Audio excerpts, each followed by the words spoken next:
दिन में करब अहाँ के पूजन बाबा यो। पीताम्बर पहिरायब अहाँ के लगायब कस्तूरी चंदन यो। भादव संक्रांति दिन में करब अहाँ के पूजन बाबा यो। पीताम्बर पहिरायब अहाँ के लगायब कस्तूरी चंदन यो। हमरा हाथे सा बनल पकवान पाबियो। हमरा हाथ सा बनल पकवान पाबियो। हे बाबा विश्वकर्मा हमरा गाम आबियो। हे बाबा विश्वकर्मा हमरा गाम आबियो।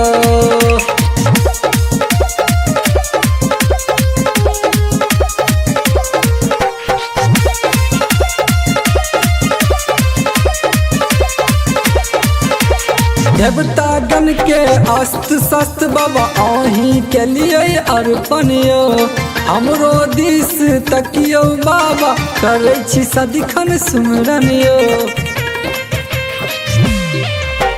देवतागण के अस्त्र शस्त्र बाबा अहीं के लिए अर्पण यो। हमरो दिस तकियो बाबा करे छी सदिखन सुमरन यो। अपने जगह हमरो गुणवान करियो। अपने जगह हमरो गुणवान करियो। हे बाबा विश्वकर्मा हमरा गाम आबियो। हे बाबा विश्वकर्मा हमरा गाम आबियो।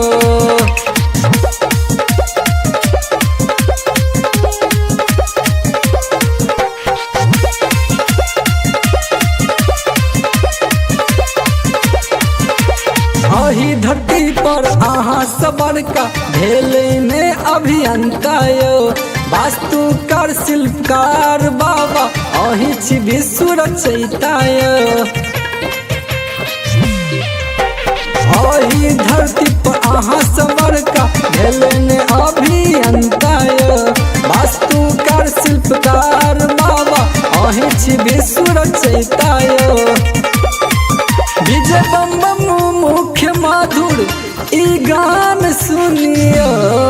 कवि सरवन के लिखल ई गान सुनियो। हे बाबा विश्वकर्मा हमर गाम आबियो। हे बाबा विश्वकर्मा हमर गाम आबियो।